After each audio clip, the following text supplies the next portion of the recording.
7h10. Já falamos aqui no programa sobre o Setembro Amarelo, mês dedicado à prevenção do suicídio e à promoção do cuidado com a saúde mental. A campanha tem ganhado força no Brasil devido ao grande número de pessoas afastadas do ambiente de trabalho por problemas psicológicos. De acordo com dados do Ministério da Prevenção Social e do Instituto Nacional de Seguro Social, mais de 472 mil pessoas foram afastadas do trabalho em 2024 devido a transtornos mentais no país. Pensando nisso, recebemos hoje a doutora Marcela Espínola, advogada trabalhista, que vai esclarecer para a gente as principais situações relacionadas aos direitos trabalhistas, à saúde mental e alertar sobre os deveres legais das empresas. Muito bom dia, doutora Marcela, seja bem-vinda, viu? Bom dia a todos. Pronto, bom dia a todos. É um prazer estar aqui, tá, com vocês. Pois é, Setembro Amarelo, né? Uma discussão tão importante sobre saúde mental e a gente sabe que é uma realidade que cada vez mais faz parte do dia a dia de toda a sociedade, né? Muita gente, 472 mil pessoas afastadas. Até que ponto, né, Erli do Povo, a gente consegue conviver com essa situação e até que ponto a gente precisa se ausentar das nossas atividades? Eu acho que eu já começo assim essa entrevista perguntando isso para a senhora. Na realidade, o que a gente vem percebendo desde 2023, não é nem 2024, é um aumento da preocupação em geral em se proteger, em se tutelar, né, essas questões relacionadas à saúde mental. A primeira coisa que a gente teve foi a inclusão na lista do Ministério da Saúde de doenças que podem estar relacionadas, né, podem ser catalogadas como doenças relacionadas ao trabalho de doenças da saúde mental, como, por exemplo, ansiedade, depressão, tentativa de suicídio e o burnout. Essas doenças, a princípio, elas não tinham correlação direta com o trabalho. E a partir de 2023, teve uma atualização das doenças que poderiam estar relacionadas ao trabalho nessa lista, e essas doenças passaram a ser inclusas. Em 2024, foi feito um levantamento pelo INSS, que foi o que você mencionou, né? E nesse levantamento se chegou à conclusão de que quase 500.000 de pessoas, ou seja, um aumento de quase 70% dos afastamentos pelo INSS, eles estavam relacionados a problemas de saúde mental. E não mais questões relacionadas à saúde física, problemas relacionados à ergonomia do trabalho, esse tipo de situação. Eu sei o que é isso, viu? Eu sei o que é isso. Passei por isso aí, tem... Não vou falar a época não, porque senão não vão dizer onde é que eu tava. Né? Aí já vão atribuir, já vão saber o assunto tá. Mas a lei da reforma trabalhista, ela impactou até que ponto na saúde, né, na saúde mental dos trabalhadores? Na verdade, é como eu falei, a CLT em si, ela é a principal, né, regulamentação dos direitos dos trabalhadores, mas vem se tentando se proteger, né, os trabalhadores através de alterações normativas, não exatamente na CLT, mas essa lista que foi alterada, a NR1, que é uma norma regulamentadora, certo? Que ela estabelece, né, como as empresas devem se organizar para proteger a saúde do trabalhador, e está totalmente relacionado ao Setembro Amarelo, porque ela estabelece tanto as normas de ergonomia, as normas técnicas que devem ser seguidas, como agora estabelecem atitudes concretas que as empresas devem tomar em relação à saúde mental. E quais são essas atitudes? Está valendo já? Na verdade, a vigência em si só vai começar em maio de 2026, mas as empresas já devem começar a se adequar, porque em maio também já começa a fiscalização por parte do Ministério do Trabalho e do Emprego. Tem que ter um monitoramento contínuo, vai começar a ser exigido treinamentos por parte das equipes, dos gestores, vai ter que ter um canal aberto para denúncia de quê? De assédio. Denúncia, se o ambiente de trabalho é um ambiente de trabalho que promove a escuta dos trabalhadores relacionados a problemas de saúde mental, se o ambiente de trabalho ele é um ambiente de trabalho que não promove jornadas excessivas de trabalho, que não promove metas inatingíveis, porque muitos lugares também têm esse tipo de problema, metas que não são possíveis de atingir na prática. E isso gera um desgaste, isso pode isso é uma gerar. tortura psicológica. Isso pode gerar muitos problemas Aí relacionados Eu à trabalho saúde numa mental. empresa, eu tenho que empacotar, eu estou citando um exemplo aqui, eu tenho que empacotar 10 caixas de produto dentro da caixa. Só que o mandamento eu só consigo 3, mas a meta é 10. Como é que eu consigo? Aí você já se sente incapaz, né? Será que Exato. eu sou incapaz? Impressionado, Será né? que eu sou incapaz para essa minha função aqui? Exatamente. A partir de maio vai começar a fiscalização. No entanto, a NR1, assim que ela foi atualizada, né, desde esse ano inteiro, muito tem se falado sobre isso. Por quê? Porque tem que haver uma adequação. As empresas têm o programa de gerenciamento de riscos.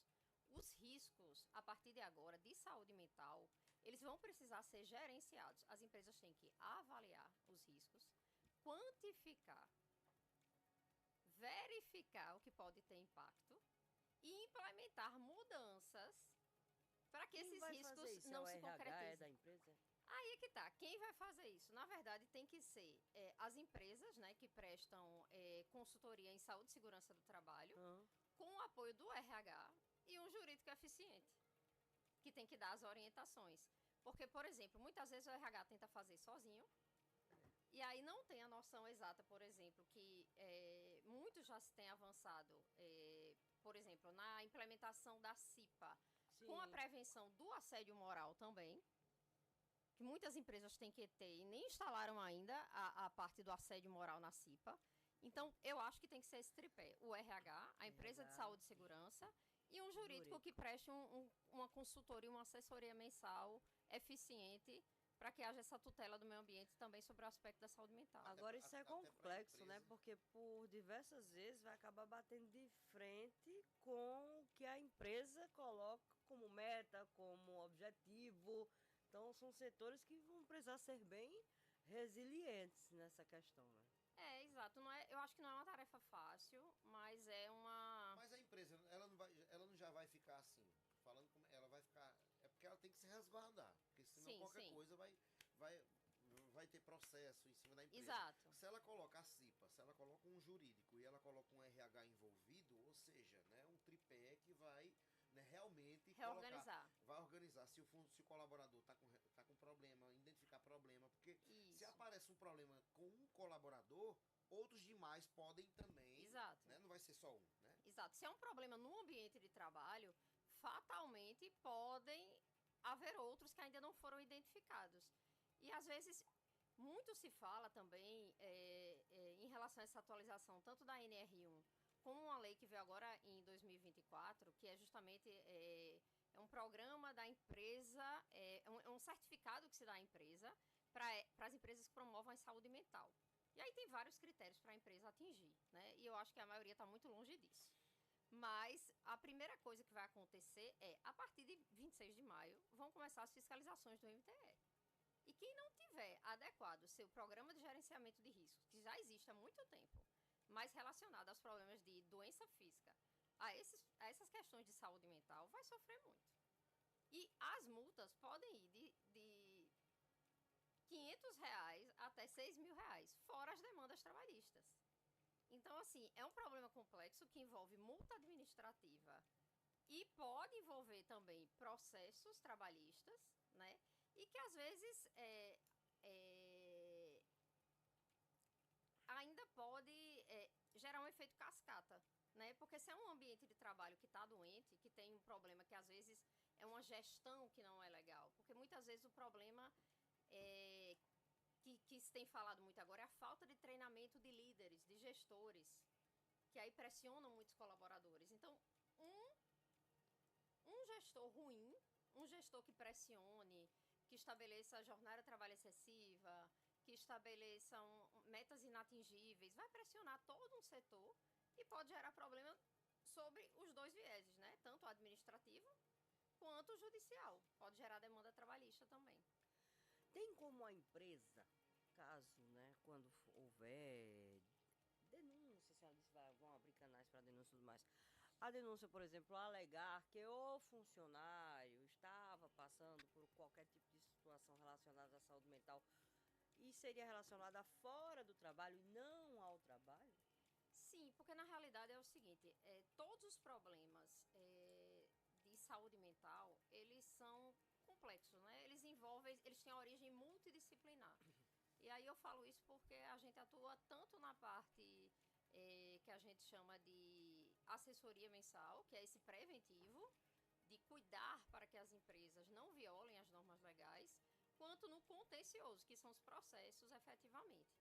E até os peritos da justiça mesmo, quando eles vão fazer perícias médicas que vão analisar essas doenças, né, esses problemas de saúde mental, eles normalmente fazem muito questionamentos para descobrir essas origens que muitas vezes são multifatoriais, né? Elas englobam tanto problemas familiares, de caráter pessoal, de personalidade, quanto elas podem ter origem no trabalho. Mas só essa mudança de perspectiva, de análise, de que ela pode ser originária do trabalho, sem dúvida já é um grande avanço, porque antes não sequer se cogitava ou se imaginava que poderia ter origem no trabalho. Entendi. As empresas podem ser responsabilizadas judicialmente se o trabalhador adoecer, se o trabalho adoecer o funcionário. E o que é que caracteriza, assim, eu posso provar que eu fui vítima de um assédio moral dentro da minha empresa? Pode sim, o empregado pode ingressar na Justiça do Trabalho, tá? Alegando que, como eu falei, né, foram inclusas doenças que podem estar relacionadas à saúde do trabalho, por exemplo, o burnout. O burnout é exatamente isso, o cansaço excessivo, é o desgaste excessivo justamente é o esgotamento daquela pessoa pelo trabalho.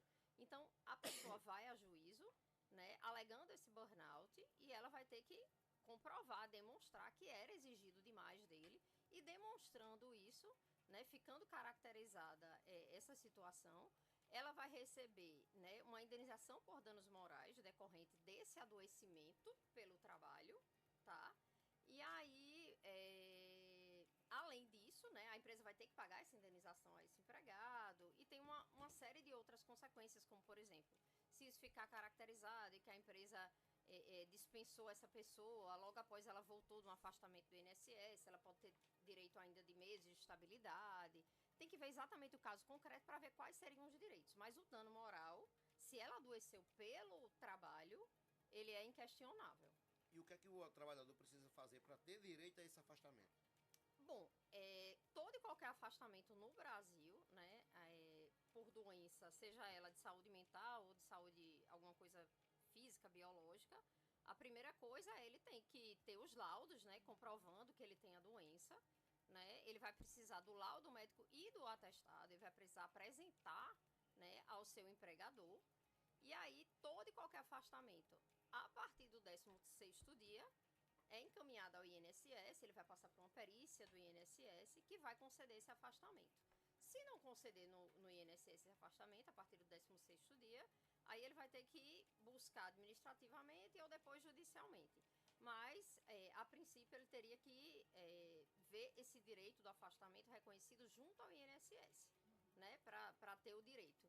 E se, porventura, para fazer essa relação com o trabalho, ela nem sempre é feita, vamos dizer assim, tão fácil pelo INSS.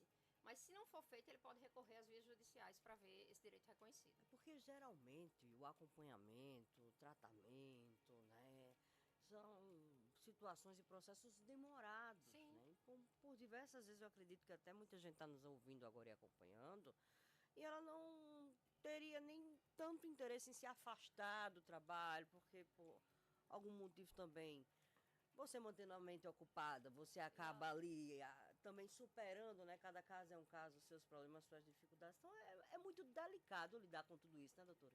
Sim, exatamente. Na verdade, tem que ver exatamente qual foi a orientação do médico, né? Porque, assim, o trabalho, ele tem essa perspectiva dual, né? Ele tanto serve para integrar as pessoas, né? Para possibilitar essa interação social. É tanto que a gente vê que o período de Covid, de isolamento social, foi péssimo para muita gente, assim, pelo isolamento em si, né? Desencadeou muitos problemas de saúde mental, O né? trabalho é isso que o trabalho, o home office, ele prejudicou a cabeça do trabalhador, aquele que estava acostumado naquela rotina, saía e exercia, andava. Aí ficou home office. E até que ponto isso aí atrapalhou na saúde mental? Muita gente teve sua saúde mental prejudicada na época da Covid. Muitas crianças até hoje têm dificuldade de interação social decorrente do período de isolamento.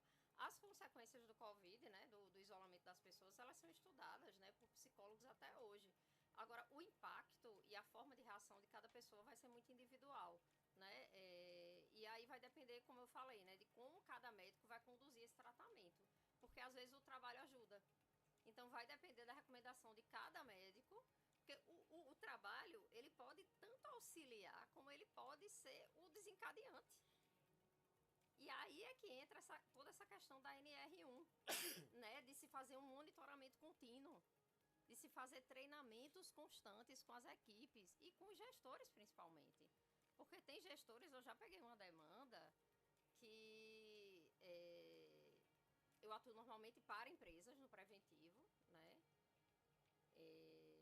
No Marcos Inácio, onde eu trabalho, mas eu já peguei, em outros tempos, bem antes, que faz muito tempo que eu advogo, um reclamante que ele gravou um áudio do gestor dele falando: isso aqui é um ambiente controlado, vocês têm que ser tratados igual animais. Eita. Aí, como é a história? Exatamente. O patrão dizendo, isso aqui é um Não, ambiente... o coordenador do setor. Coordenador do setor. E ele gravou. Eu não posso citar nomes, mas enfim, era uma empresa de A empresa. telemarketing. E aí ele gravou esse áudio. Meu Deus. Então eles eram tratados assim cotidianamente. Então tinha uma questão de assédio moral. E era pegar um gancho nessa sua... No exemplo, nesse né? exemplo, sobre o assédio moral, né? Que é um fator de adoecimento e é complicado provar isso na justiça, né? Muito difícil provar. Então, como faz para a provar? orientação seria essa, gravar, porque às vezes as pessoas também não querem testemunhar. Às vezes o assédio acontece também de forma encurralada, Não quer isolada, se meter, né? Velado. E Né? outras O colega de pessoas trabalho não quer se meter, porque pode sobrar pra pessoa. E às vezes não tem nem testemunha, às vezes é uma coisa individualizada, é com fulano, aí pega fulano no canto, leva numa sala e tá. É bem Como difícil. fazer pra Não provar é uma assédio prova moral? fácil de se produzir, a prova de assédio moral. Vai ser muito difícil você pegar um e-mail, Gravando alguma voga. coisa. Gravando valga, né? Dá Como certo. essa, né? Para proteger direitos, se você conseguir a captura Mensagem de de áudio. WhatsApp. Tudo isso Também, funciona, também, né? também. A maioria dos juízes aceitam, não vou poder dizer que é 100%, mas a maioria dos juízes do trabalho, Entende eles que isso é uma aceitam prova, né? gravação. Agora, hoje em dia, né, que tem áudio que não... que inspira, enfim, as pessoas... conversa temporária, é difícil, mas muitas empresas que não permitem o uso do celular, e isso é válido, se tiver no regimento interno, que você não pode usar o celular no ambiente de trabalho, mas assim, se a pessoa conseguir de alguma forma registrar isso, ou que alguém ouça, ou que se tiver câmera de ambiente com áudio e você captar, conseguir, né, judicialmente pedir essa câmera e conseguir gravação. aquele... A empresa pode usar a câmera com som ambiente contra o trabalhador? Eu tenho uma câmera no som ambiente, numa pracinha, no cantinho onde é o hora de lazer A hora dos da fofoca, colaboradores. a hora da fofoca. Não, já não é pra ter, já não é pra ter. Aí os colaboradores estão lá fumando um cigarro que não deve fumar, sei lá, E falando mal da empresa. falando mal da empresa. Não, veja, em ambientes como ambientes de alimentação, ambientes de lazer de colaboradores, banheiros, já é vedada a utilização de câmera, muito menos com áudio, com captação de áudio. Qualquer lugar que tenha câmera, os colaboradores devem estar cientes, né, estar cientes das câmeras, e se tiver captação de áudio, essa ciência quanto à captação de áudio tem que ser expressa, tá? Para preservar a intimidade e a privacidade dos envolvidos, tá? É delicadíssimo. São questões delicadas, aí vai depender do juiz, do caso concreto, se ele vai entender que está violando a privacidade e a intimidade ou não. Os processos na justiça estão aumentando? Muito, muito. Os processos deram uma caída muito grande com a reforma trabalhista em 2017, tá? Foi uma caída, assim, vertiginosa, só que agora eles já ultrapassaram o número de antes. Não só pela crise econômica, né? Por essa mudança de perspectiva, de saúde, física, mental.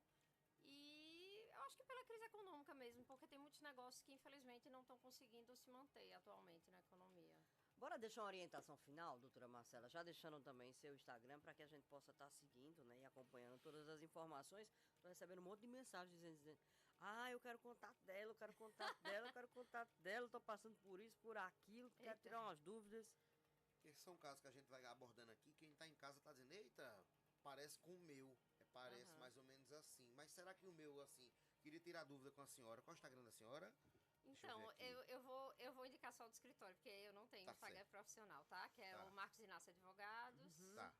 Marcos Inácio Advogados. Deixa eu ver exatamente como ele tá aqui no Instagram. Eu sigo aqui.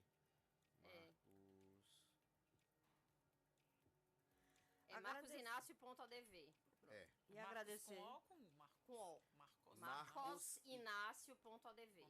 Digita Marcos Inácio Advogados que aparece lá dentro, mesmo aqui. Esse aqui, exato. O íconezinho, o fundo preto com a letra MI. Laranja. MI laranja. Exato, vermelho e laranja. Agradecer então a participação da senhora, a doutora Marcela Espínola, advogada trabalhista. Isso. Sabendo que até mais do próximo ano também a gente ainda vai abordar mais esse assunto, porque é uma adaptação, né? Isso. Todo mundo tem que se adaptar, tem que ter cuidado, né, com a saúde mental, prestar atenção nos seus direitos e as empresas também. Um recado importante é para as empresas. Vamos se adequar o quanto antes, né, ao que a lei impõe, ao que a NR, as atualizações, fazer treinamentos para gestão, para os colaboradores, para todo mundo, para que ano que vem não venha, né, uma multa pesada, fiscalização do Ministério Público e também demandas trabalhistas, que a gente está cansado de ver todos os dias e não são poucas, né? Verdade. Valeu. Até logo, obrigada, gente. Obrigado, Obrigada, até a próxima. mais uma vez. Vamos moer ainda esse assunto aqui. Tá certo. Tá? Tá à disposição. Deixa a gente ir participando, daqui a pouco tem Josival Pereira, tem Dona